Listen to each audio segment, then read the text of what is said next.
এটা বাবা মা হিসেবে আপনার দায়িত্ব। এই কথাগুলো জেনারেলি আমরা খুব একটা আলোচনা করি না, বা আমাদের মনের মধ্যে আসে না, বা খুব একটা এই বিষয়গুলোকে পাত্তা দিই না। বিষয়টা এরকম যে এখনকার স্টুডেন্টসরা, এখনকার ছেলে মেয়েরা যারা স্কুলে পড়ে, কলেজে পড়ছে, যারা স্কুলে পড়ে, এরা কারো না কারোর প্রতি ভালোবাসার জন্য পাগল। কারো না কারোর প্রতি ভালোবাসার জন্য এরা পাগল। এরা মনে করে যে কাউকে না কাউকে ভালোবাসতে হবে, প্রেম করতেই হবে, আর নইলে মান সম্মান থাকে না, প্রেস্টিজ থাকে না। বা বন্ধুদের গ্রুপ থেকে তাদেরকে এটা প্রম্পট করা হয় যে গার্লফ্রেন্ড নেই বা বয়ফ্রেন্ড নেই মানে তোর কিচ্ছু নেই। এখনকার বাচ্চারা সাইকোলজিক্যালি এটা ভেবে বড় হচ্ছে যে যে ভালোবাসার মানুষ তার কাছে সবচেয়ে বেশি দামি এই বয়সে এসে। এখন এই সময়ে এসে সে যখন একটি ছেলে বা একটি মেয়ের ভালোবাসায় পড়ছে, ও তখন বাকি সব কিছুকে ভুলে যাচ্ছে। ওর কাছে বাবার গুরুত্ব নেই, ওর কাছে মায়ের গুরুত্ব নেই, আত্মীয় স্বজনের গুরুত্ব নেই, যেই বোঝাতে যায় টিচারদের গুরুত্ব নেই, যেই বোঝাতে যায় ও মনে হয় ও আমার খারাপ চাইছে, ওর মনে হবে যে আমার খারাপ চাইছে।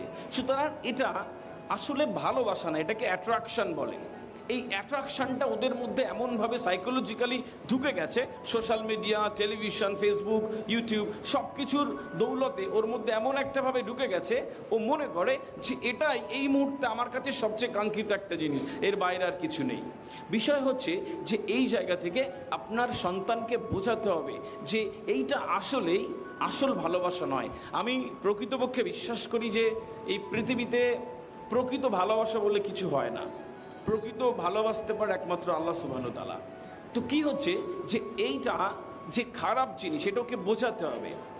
দেখবেন এই যে প্রকৃত ভালোবাসার মানুষ হিসেবে সে যাকে গ্রহণ করছে, তাকে বলে দিতে বলুন, বা আপনি নিজেও ফিল করতে পারবেন যে সে যে মেয়েটাকে পছন্দ করে বা ছেলেটাকে পছন্দ করে, তাকে গিয়ে বলুক যে আমার চরম একটি শরীর খারাপ, আমি কিছুদিন পরে ছাড়া আর বাঁচবো না। দেখবেন সেই ছেলেটা বা মেয়েটা কিছুদিনের মধ্যে কোনো একটা অজুহাত দিয়ে ওকে ছেড়ে চলে যাবে। পাশে থাকে হচ্ছে বাবা মা। নিজের কলিজা বিক্রি করতে হলেও বাবা মা বিক্রি করে দেবে ওই সন্তানকে ভালো করে যাওয়ার জন্যে।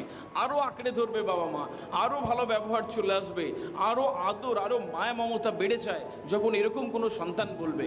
সুতরাং এটা ওকে ফিল করাতে হবে যে আসল ভালোবাসা আসলে না, ওটা হচ্ছে অ্যাট্রাকশান। ওই অ্যাট্রাকশান থেকে বেরোতে হবে। ওদের সাইকোলজিক্যালি এটা ঢুকে গেছে। আমি কয়েকটি কনফারেন্সে বলছিলাম যে এখনকার ছোট কার্টুনগুলো, বাচ্চারা দেখে তো কার্টুনটা, সেই কার্টুনেও ছোট ছোট ক্যারেক্টারের পাশে কি করে একটা ফিমেল ক্যারেক্টার তৈরি করে দেয় মেয়ে, এবং ছোট ছোট ড্রেস পরিয়ে দেয়, একসাথে দুজন করে কার্টুন। বাচ্চারা বড় হচ্ছে এটা দেখে যে ওর গার্লফ্রেন্ড আছে, তার মানে আমারও তো গার্লফ্রেন্ড থাকা উচিত। ওরা ক্লাস 3-4-এ পড়ে কাউকে আই লাভ ইউ বলে দেয়। ওরা 4-5-এ পড়ে, ও বাড়ি এসে বলে মা একটা গার্লফ্রেন্ড হয়েছে আজকে, অত তো বোঝেও না, তারপরে কনসেপ্ট এভাবে হয়ে গেছে।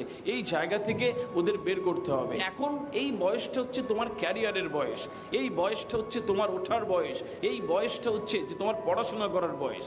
ওকে বোঝাবেন কখনো কখনো বাবা 40 বছরে গিয়ে মাধ্যমিক দিতে পারবে না, সিস্টেম এটাকে অনুমতি দেয় না। তুমি 40 বছরে গিয়ে উচ্চ মাধ্যমিক দিতে পারবে না, সিস্টেম এটাকে অনুমতি দেয় না। সুতরাং এখন তোমার পড়ার বয়স, এটা তোমাকে পড়তে হবে। এই বোধ যখন ওর মধ্যে ঢুকিয়ে দেবেন, ও বুঝে যায় যে আসলেই তো আমাদের পড়াশোনা করা উচিত। এবং বাচ্চা দেখবেন আস্তে আস্তে ও ধীরে ধীরে আপনার কথা শুনতে থাকবে। এইটা বলার মধ্যেও একটা সফটনেস থাকবে, আপনার একটা কাইন্ডনেস থাকবে। দেখবেন আপনার সন্তান আস্তে আস্তে ওইদিকে চলে যাচ্ছে।